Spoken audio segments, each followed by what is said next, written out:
Hello, my friends. Welcome to the Shine at Work podcast. I'm your host, Karen Weeks.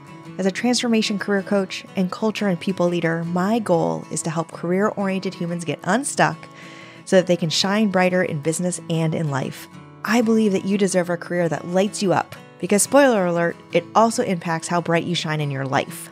This season, each week, we will focus on a key skill that you need to shine at work and inspirational stories on ways to navigate your career, because I know what it feels like when your light is dim. I made a career change from theater to HR and now expanded to coaching, and at times in my life, I had to take a look deep inside to see what was most important, what made me shine bright, and make adjustments along the way. It's possible. I did it, my guests did it, and I help others do it every day. I hope you walk away from each episode not just inspired, but with some actionable advice. And I hope that you find it so valuable that you subscribe to the podcast, leave a review, and tell your friends, because we all deserve to shine bright in our lives, specifically at work. Okay, let's jump into this week's episode.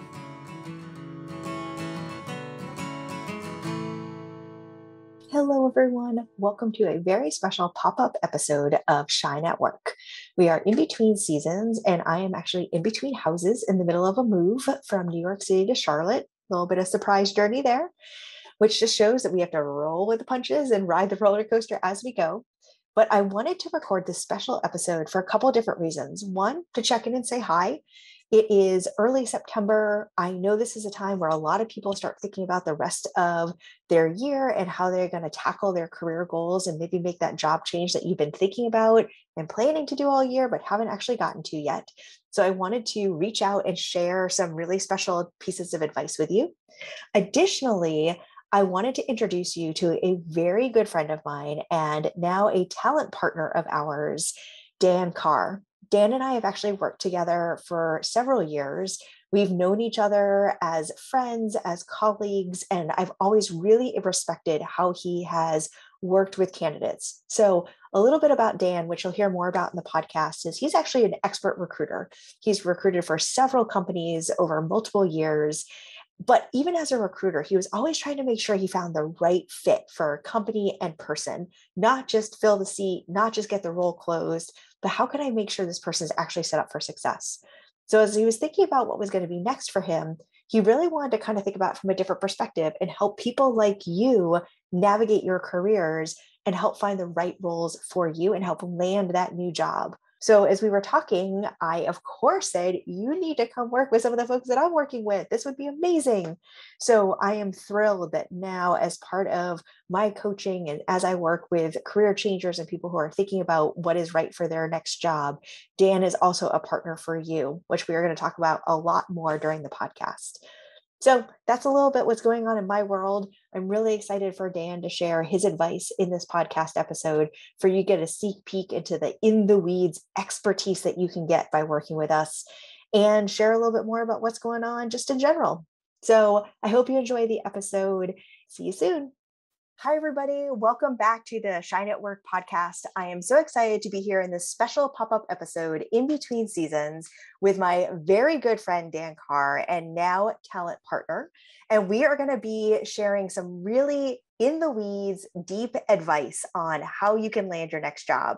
So first, let me welcome Dan and give him a chance to say hi. Hi, Dan. Hello. Hi, I'm Daniel, or Dan. I have been in the recruiting industry for 13 plus years now. I've worked for big companies, small companies. I've had a pretty hyper focus on small tech startups, but everything from companies from thousands of people to 15-person startups. And my focus has generally been always in the recruiting world. I usually manage both the strategic and the execution piece of companies, hiring and talent management. Well, and one thing that I mentioned in the intro before we started doing the episode is that one thing I've always admired about you is that you really kind of focus on getting the right person in the role. It's not just, I need to close this rec, I need to get this done. It's, is this the right person both for our company and are we the right company for the person? And that takes a very special approach to recruiting, I think. Yeah, I think I've had I've been fortunate to have that focus on smaller startup companies because it's so essential. You're not only looking to fill a position and someone with a certain skill set to do a job, but you're building a culture at the same time. So each and every person that you bring into the organization is a piece of that puzzle. So just by default, I've had to have that sort of barometer between what we're looking for as far as skill set and then people's connection to what's motivating them outside of that. Well, and I think that's why it's going to be so much fun to see you work with folks now, sort of on the other side, thinking about helping them now find the right job for them, because you're going to be having all that experience, which we're going to talk about here shortly, but still have that human front and center. And now you're just going to help them find the right opportunity for themselves. So yes, 1,000%. That's one thing that working with companies, sometimes that gets lost in the weeds a little bit, or the building of relationships. I'm always 50-50 on the line of what's best for the company, and also working with the talent. But now I get to completely focus on that, which is really exciting. Nice. All right. Well, speaking of all of that experience, let's dive in, so I pulled some questions that I think are top of mind based on people I've worked with, advice that I'm asked when people are trying to navigate their career. So I'm going to put you on the spot and we're going to talk through some key things that I think people think the most about when thinking about making a job change. So first of all, especially because you've looked at a gazillion resumes in your career, what are some things that really help candidates stand out, especially in that earlier stage when they're just a name on a piece of paper? Yeah. Well, I think this goes back to the last thing you were talking about. Anytime first off, you're looking through thousands of resumes, there's tons of people that aren't remotely qualified for a position, and then you're talking to maybe 3 to 4 people that are. But anybody that can show me that they have a genuine connection to the company, the product, the mission of the organization, that really stands out. Because to my point earlier is, and this goes to even larger companies, every recruiter, every interviewer, every hiring manager, they're not only thinking about, yes, we need the best person for this role, but I'm building a larger culture. I'm building a culture for my team. And anybody that has that connection, the passion for either the product or the company can't be taught. And it's not something somebody's going to come into a position and learn for the most part. So having that is always a little bit of an edge, as far as my experience in balancing out different candidates and their applications. And so does that mean if there's someone who maybe doesn't check all of the boxes, which we'll talk about more here in a second, but they show their interest in the company through a cover letter or like an opening statement on a resume, that will sort of usurp if they're missing a couple of pieces of those sort of requirements? Yep, and usually that opportunity, like if we're talking about the front end of the process of applying, is generally going to be a cover letter. And I love cover letters that are straight to the point. As a recruiter, as you mentioned, I'm looking through a gazillion resumes. I also don't want to be reading 2 pages, a gazillion cover letters, but any cover letter that can give a quick shout out to, hey, this company, you really resonate with me and connect with me on this level, because I have this, add a little anecdote about your own personal life and how the company connects, is way more valuable than someone listing out in 2 pages what is already on their resume. So that opportunity is definitely in the cover letter. We'll talk a little bit further, probably down the line, about some LinkedIn reach out too, and there's opportunities there. But it's certainly an element where I'm like, okay, as a recruiter, I'm putting this person in front of a hiring manager that I want them to impress them as much as they want to impress them. And having that connection with the company is always something that you can fall back on. Like, to your point, they didn't have this element, but they are super passionate about what they're doing and eager to learn. And I think we should give them a shot and have a conversation with them. Well, and I think that's fair as the process continues too, because when I think about sort of being on the HR side of it, or the couple of times I've had to lead recruiting strategies, when we are down to a couple of candidates, often the one that is most excited about us, the most communicative with us, the one that, during like a final exercise talks about why they're reaching, why they want to work for us. It makes such a difference because you can be an accountant, you can be a product manager, you can be an engineer, kind of anywhere, but why do you want to be here? And if you continue to show that enthusiasm in an authentic way, in a way that is really showing your growing enthusiasm. Everybody can say, oh, I want to work at, I don't know, Google because they're so cool. But then as I continue in the process, I reference things I've learned in the conversations. I talk more about how I then used something, at an e-commerce company, talk about how you actually bought something online and like share those stories. And if you continue that through the process, it continues to help you stand out a little bit more. Yep, 1,000%. And then, back to if you're building a culture, that you're bringing someone in, and that's infectious, and that's going to it's going to be visible to the team that you're building, and all of your colleagues, and it's good business, and it's a great way to add to that element. Yeah, no, I agree 100%. With that, though, you hear so much about keywords. Your resume has to have keywords. LinkedIn has to have keywords, keywords, keywords. Help people really understand what that's referring to and how people should be thinking about it, especially with the piece of the culture that we were just talking about. Sure. Yeah. I think sounds a little scarier than it is. And the reality of the situation, as a recruiter, you have a software that you're using, you're putting your job descriptions out, and they're going to different job boards, and a lot of those have the ability to filter resumes with you can set up different searches through the bulk of resumes that have come in, and identify resumes that have certain words on them. The reality of the situation, or sort of where this has come from, is it's mostly, you'll see it with larger organizations. These companies are getting hundreds, if not maybe a couple thousand applicants for each position. And I've seen numbers, which I think are a little bit generous, but they say maybe 50% of them are qualified for the position. I'd say it's probably, maybe 20% are. So it's just a way for these larger organizations to be more time efficient. But, I think my advice around this would be the same, even if you weren't being processed by one of these applicant tracking systems, is a recruiter is just looking for keywords too.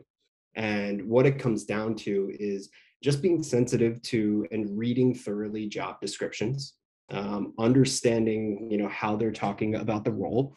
And, if you're reading something and they're describing something that correlates with your resume, but they're talking about it in a different way, or they're using a different words, you can use that opportunity to maybe tweak your resume.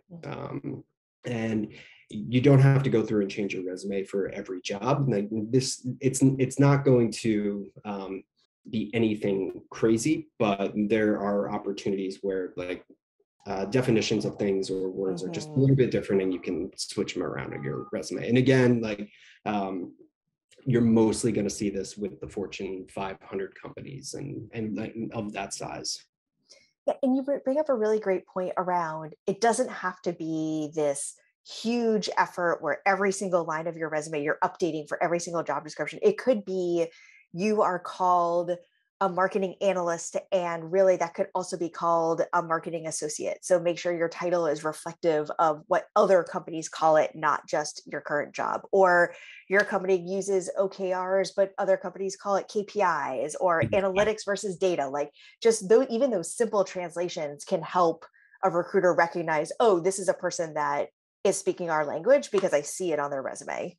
Exactly. And it's as simple as being sensitive to those little nuances. Again, like to your point, it's not every description and every skill set and every keyword that they use to describe. It's sort of the big ticket items within the job description that you want to make sure that it correlates, but make sure that to the layman that it will correlate for them too with using similar language. Well, and that ties next to the other thing that I hear a lot of people ask questions about is, job descriptions can often be very long. I've written many, they've all been too long, I will admit to that. Yeah, But really, it's like the first 3 bullets under the responsibilities, or it's the first 4 bullets under background or experience or requirements or whatever that section is. Is that sort of a fair thing to say, that if at least you hit a few of those top bullets, that's what really matters? You don't have to have every qualification that they're asking about. definitely. I'd say it's, looking at those first couple of key things that are listed out, but for the most part, job descriptions will also have a synopsis at the top, or a thesis statement of what the role is. And that's really the meat and potatoes of the position. Like, someone went through, they might have taken some of those skills and just copy and pasted them to the internet, but someone took their I've time. never done that. I don't know what you're talking about. Anyway, but, someone has taken the time to write that out, and that is really where you're going to understand what the backbone of the position is. And I think if you feel like that thesis statement correlates with your background, and then those first couple of bullets, you're in a good position to apply to the role. Nice. I so appreciate that you are sharing some of these sort of behind the scenes perspectives, because so often candidates are just trying to figure this all out. And, this is a huge shift for them. They're trying to decide which roles to apply to. Does this company going to match my values? They're thinking through so many things. And things like job descriptions or keywords can be so intimidating when they hear about it, but they don't really understand it. So this is amazing. And hopefully everybody listening is finding this super helpful. The next thing I want to talk to you about, and I know this is something you're really passionate about, is networking and relationship building, either before or after you've applied. So another sort of truth out there, which may not be a truth, is I've applied to a role. Is it okay if I then try to figure out who the recruiter is or the hiring manager is on like a LinkedIn and reach out to them? Oh my God, yes, please. uh, that is the biggest opportunity that I see fall by the wayside for most candidates, especially when we're talking about this volume, this huge wave of resumes that are coming in. If you reverse engineer it a little bit, and you think about behind every position, every job description, every job posting that you see, there is an individual or a team that is working outside the bounds of their current role, because they're compensating for this position that they need to fill. Somebody is feeling that pain. And there's a huge opportunity to do a little bit of sleuthing on LinkedIn, and see if you can identify who might be on that team, who the hiring manager be, or who might be connected with that team or work closely with them, and send them a little note, a 2-3 sentence note on LinkedIn of, going back to having a passion for the company, really love this organization. I just applied to this position, think I'd be a great fit. Not sure if you're the right person, but would love to connect. And I'm telling you, if you can get to either that person feeling the pain, or someone that works close to them that knows, that'll get bumped to the right person. And look, it's not a magic bullet. Nothing is ever going to be a magic bullet, but more times than not, it will get to the person. They'll look at your LinkedIn background, and if there's a good amount of experience that looks like you might be a fit, they're going to bump it to the recruiter probably. And what that's going to do is it's going to light a fire under the recruiter to, okay, this person's already on my hiring manager's radar. I should reach out to them if they're a good fit. And it works a lot of the time to at least get the ball rolling. Yeah. And then you've already started that piece of, hey, I'm super excited about the company or passionate about the company. And that's resonated with the hiring manager already and the recruiter. So that you planted that seed as well. So big opportunity for just a little bit of digging into LinkedIn. Yeah, and I can't tell you the number of times, and I know I usually work for smaller companies, so it may be a little harder to find these folks if you're looking at a company that's got like 1,500 people, but use some of the use the title that you applied to. So if you applied for, going back to like a marketing manager, see if you can find other marketing managers in those roles, or people that are connected to marketing people, even if it's not the exact title, And I have been the person who's gotten those emails of, hey, so-and-so reached out to me. It sounds like they just applied to this role. I just wanted to let you know. And I absolutely then go into the recruiting system and see who is this person or learn more about them, because it at least gets you to the front of the line, which that alone is a big jump. Exactly. And to your point about like what terms, if you just do a simple search of what the title is, you'll generally get the person that's been promoted from that title to in the same company. So you'll get someone that's maybe a little bit more of a senior level position that might be good to reach out to too. Nice. So actually, here's a pop-up question for you. Yeah. LinkedIn Premier, you can get like a free month. Usually some people are willing to pay it's actually not wicked expensive. Is that worth it, or can I do all this just on my normal LinkedIn account? It depends on, I'd say pay the extra money. I think they've lowered it for just the Premier. I think it's $40-$50, something like that. Something. With the free account, you're going to get limited on the amount of people that you can reach out to, and limited on the amount of people you can reach out to, and limited on the searches that you can actually do. So you'll hit a wall if you're trying to find 2-3 people to reach out to at 10 companies, and then you'll be stuck for a month. So if you're really wheels to the ground and doing this, it's worth it to do it for a couple months, and it'll pay off. And especially if you can try it for free first, you can see the benefit of getting in touch with these folks. Yep. If for some reason you can't or you don't want to, the other trick is to actually try to connect with someone. So instead of sending them a message, which you may be more guarded if you don't have Premier, you can do a connection, and in the connection you can add a note of why you're reaching out to them. And again, to your point, you're only trying to do a couple sentences, so you should be able to sneak it in there. Yeah, that works too. So speaking of networking, for some reason that word often makes people shiver. And I don't know if it's because they picture business cards at happy hours or what, but how should people approach networking? Because especially it's great if you reach out and say, hey, I just applied, please consider me. But you can even be doing a ton of work before that. So you don't lead with an ask, you can actually truly build relationships. So what suggestions do you have for folks as they think about the dreaded networking? Yeah, I think again, there's a couple opportunities of being very specific about the types of companies that you're excited about, and then finding people that are doing the same type of work or on a similar type of team that you're doing elsewhere, and seeing they're open for a 10-minute informational call. Another opportunity that I see a lot of is utilizing your network or your alumni network from your alma mater. So, again, hey, I really want to work at this company. This person and I went to the same school. I'm sure they'd love to or be open to having a 10-minute informational conversation just to see how the company is, talk through the culture a little bit. I see it all the time, and it works very well, and it's very simple. And an added piece of, if people are worried about the people in an organization or the people they're reaching out to, just helping out of the kindness of their hearts, a lot of these companies have referral programs. So if you reach out to someone and they have a 10-minute conversation with you, and then a job pops up and they get to send your resume, they might get rewarded for that.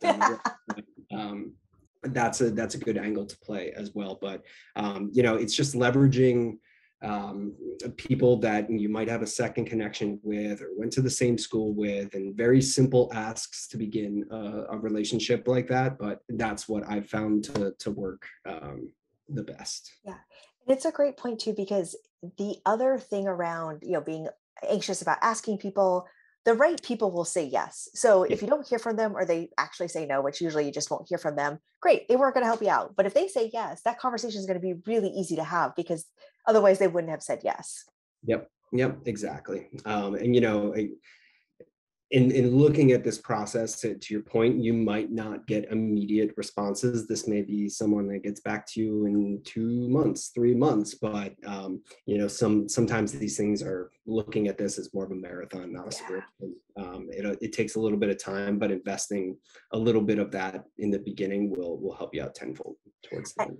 And I think to that point too, first of all, I will admit I am wicked behind on my LinkedIn messaging right now. So like it is Oh my. legit that people are just behind and they'll get to you eventually. Yep. And I like being in LinkedIn. But also when you think about why building relationships is so important, yes, you're doing it going into a job search and trying to find a job, but then keep those relationships going. Keep building that same muscle of reaching out to new people all the time, joining networking groups, connecting with the people that are in those groups, because you may then be able to help someone else out, or when this comes up again in a few years or whatever, you already have that relationship. If you're starting from scratch today, don't let yourself get down to net zero again. Keep building these relationships even after you have your new job. Yeah, 1,000%. Because working in startups, it's probably a little bit skewed, but a lot of positions are filled through via referral, and Mm-hmm. they don't all have to be a direct referral that somebody worked with, but someone that's in someone's network or they know from this organization that's interested in the role. It goes back to that piece of you're building a culture. Okay, this person knows them, like let's interview them and then bring them into the loop. So again, planting that seed early can certainly help you out a lot in the end. Yeah, and you mentioned second connections. Use those first connections. I see you know Sally. Would you be willing to introduce me, or is it okay if when I reach out to Sally, I use your name? Again, Yeah, the answer is going to be yes. But reference why you're reaching out to that person if you do have that shared connection, or have them do the actual introduction. yeah. I think the reality of the situation is we've all been in that position where we need to ask something or connect with someone, and we don't necessarily there's not an immediate reason behind it, but people are generally very, very understanding and happy to help out. And to your point, the right people will get back to you. Yeah, in sort of saying, hey, I know it's been a really long time since we chatted. How are you? This is actually what's going on with me. If there's ever anything I can do to help you or anyone in your circle, like, even just using that very nice and honest intro if you haven't talked to someone in a while, and the how can I help you at the end. Again, we're all humans. We're all needing the same help at some point in our lives. 1,000%. Okay, so we've figured out where we want to go. We've presented ourselves so well that we got through the system. We have had some interviews. So now, as we're in the interview process, what is one of your top pieces of advice to actually help them prep, both to show up as their best selves and their authentic selves, but also really think through what might be asked of them? And by the way, is that different in person versus on Zoom in today's hybrid world? Okay, I'll answer the first part. So, I think you can look at it in a couple different areas, but number one is make sure that you are informed about the company that you're interviewing with. That may sound pretty simple, but go the extra mile of, certainly going to a company's website, but going on their social media, looking in the news, seeing if you can find any articles about them, going on their careers page and see if they talk about their culture. All things that can help you put your finger on the pulse of what's going on in this organization and what's important to them, and what's in the forefront, what they're working on. It goes a long way as far as going through the interview. You certainly get those questions of why this company, or why are you interested in this. So having that knowledge and being able to share some of that with your own interests goes a very long way as far as showing what effort the candidate has put in, and also that they're genuinely interested and have done a little bit of legwork to understand the company more than just a job description and the website.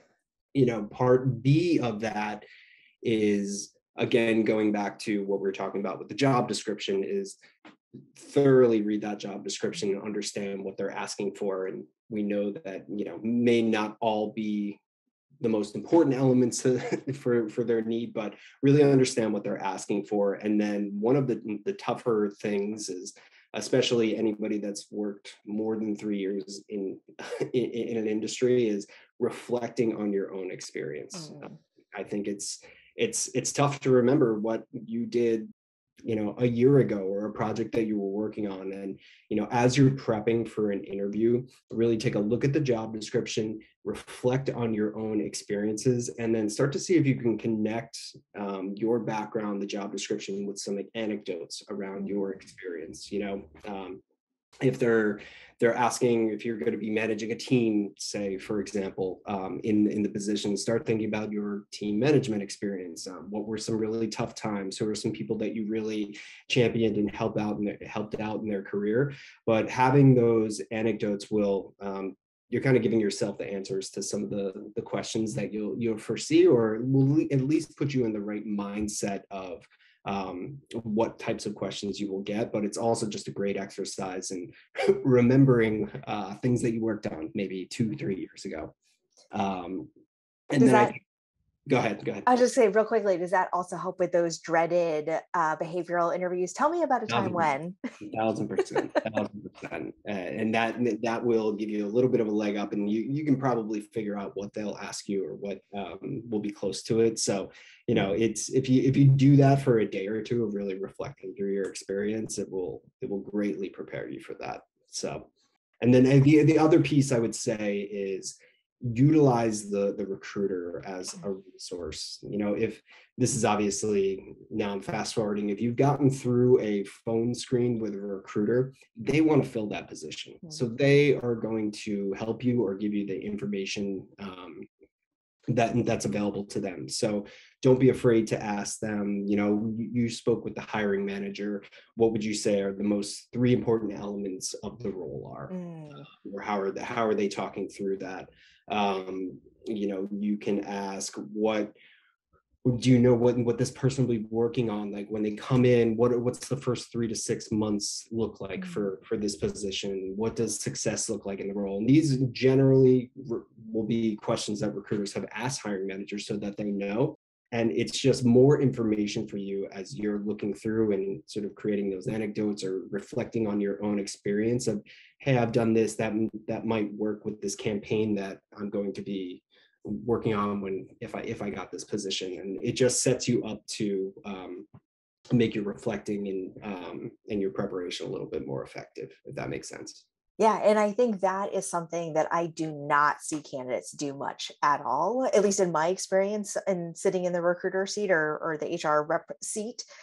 So I think that's great advice, because I don't see candidates do that on an ongoing basis for sure. Yeah, they're a great resource, and a lot of times, at the end of the day, if you're someone that's going to be working in the company with them, they want to leave a good impression with you. So, anything that's within the bounds of information they can share with you, it can certainly help out a lot of just taking that extra step of asking them. Nice. I love that. That is, like I said, that's definitely something that I don't think people think of. So see, we're adding things that will hopefully help you stand out from the crowd, because these are not things that candidates normally do. Yeah. So the final part of that, is it different for in-person versus Zoom these days?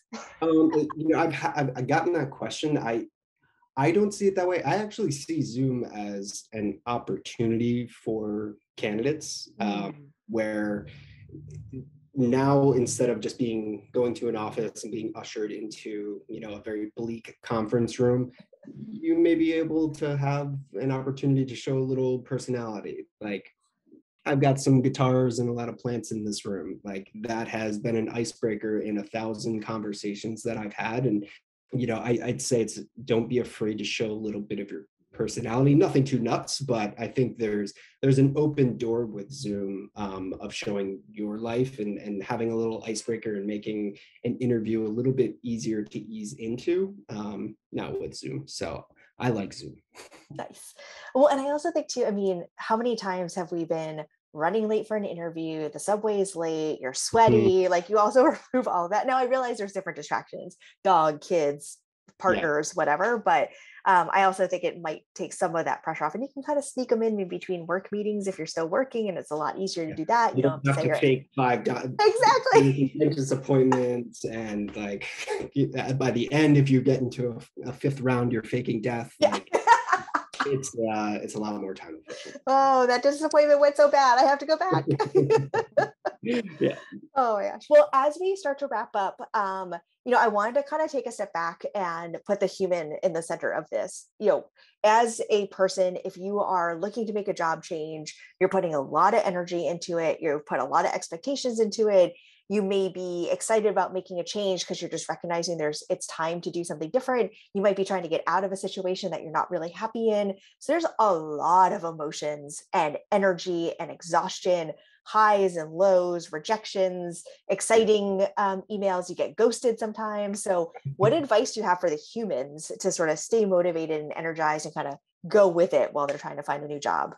Yeah, it can be tough, and looking for a job is ultimately a full-time job unto itself. And I think the toughest thing to look at is there are so many factors behind every job posting that you see, but so many factors that are out of your control. Mm-hmm. You can control a lot of the things that we've talked about in this conversation, but you know you don't know the elements of the budgeting behind the role, what the hiring manager is actually looking for. Sometimes, is there even a role? Like recruiter, it's their first job and you're getting ghosted by them. There's just so many elements that, first off, don't take anything personally. But what I've found, or advice that I've given people, is give yourself a little bit of control, and you can do that by setting some pretty clear goals for yourself around things like, okay, I'm going to apply to X amount of positions and I'm going to follow up with X amount of people this week, and then set some goals around networking. I'm going to reach out to X amount of people. I'm going to try to have a coffee with this person, blah, blah, blah. But I think giving yourself that sense of accomplishment as you do make progress through it is super important, because it can be tough, it can be long, and getting a little bit of that control back for yourself is what I found to be at least helpful, or a peace of mind. Yeah, no, I think that's great. Anytime I talk with people about change, and I say, like, recognize what is changing, what's not changing, what you can control, what you can't control. And to your point, there's so much of a job search that you can't control. So what can you control? And also carving out the space to give yourself some grace and a break. I know you want that new job. I know you want to power through, but if you've kind of had a slew of some stuff that was disappointing, or you're exhausted, that's going to come through in any conversation you have. So take a few days off from your job search. It's going to be okay. You're not going to lose the job just because you take a break, if you need that, because again, it will show up in those conversations if you don't. Yeah, 1,000%. And I think another thing that helps is, as much as you possibly can, get out of the world of I'm this, so I'm applying to every time this title pops up in Indeed, I'm going to apply to every position.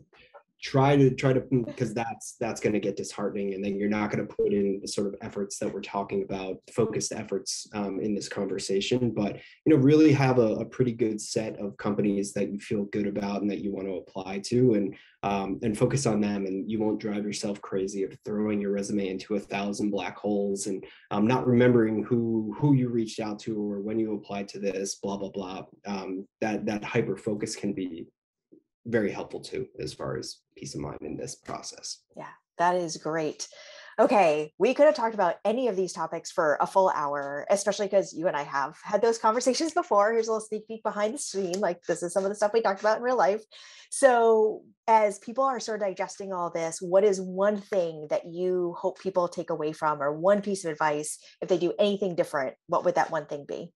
Yeah, it's definitely reach out to people. Do not expect that you're going to just send your resume or do a LinkedIn one-click apply, and gonna it's gonna you're gonna open your inbox and you've got 5 interviews. Like, taking that extra step of, I'm a big proponent of sort of digging around and seeing who might be feeling the pain, who might be the hiring manager, but sending some notes on LinkedIn, and being a little bit more active than probably 95% of your counterparts that are applying to a position will go a very long way. And I'd say that's probably number one for me. I can't echo that enough, both because I think it will just also help you realize you're not alone, and you'll connect with other people. And maybe they're not the right person, but maybe their cousin is somebody, or someone they met at a barbecue. You just never know. And it also keeps those relationships going. I mean, we used to work together and we stayed in touch. And here we are. There have been HR folks that I've worked with that I've helped with certain projects. The company where I'm the head of HR, I worked with that former COO in the past. So like staying connected is super important because you just never know where it's going to lead. And the only way you stay connected is to also make new connections. So relationship building is key. 1,000%. Behind the curtain, probably my last 5 positions were all through a referral from somebody that I knew, networking, and people that I just kept in touch with, and they had an open position, connected the dots, and I wasn't, again, sending my resume into the black hole. So it's been extremely important and has certainly helped me. Amazing. Well, thank you so much for spending the last half hour with us. You shared so much insightful information. So thank you so much. And hopefully we will talk to you soon. And listeners, if this helped you, let us know, share some ratings, connect with Dan and I, and hopefully we can help you with your career paths as well. Thanks again. Thank you again for listening to the Shine at Work podcast, especially this pop-up episode. We will see you again in season 5, which will start later this year. But in the meantime, if you enjoyed today's episode, please subscribe and leave a review. Thank you so much for listening to the Shine at Work podcast. If you enjoyed today's episode, please subscribe and leave a review. Leaving a review takes just a few minutes and truly helps other people find the podcast. If you want to learn more about how I work with people to help transform their careers and shine brightly in their lives, let's connect. I work with amazing humans one-on-one to help them make a career change, go for that promotion, set career goals, and build a plan for success for a new job. I also lead group programs for new managers that are navigating this huge change in their careers and entrepreneurs who are building their teams for the first time. If any of that sounds like it could be helpful for you, you can email me directly at Karen@KarenDweeks.com or message me through Instagram, LinkedIn, or my website. I just want to give a final shout out, as always, to Astronaut Go Home for our music and Novice Studios for making the podcast come to life. Until next time, remember that you can and deserve to shine at work.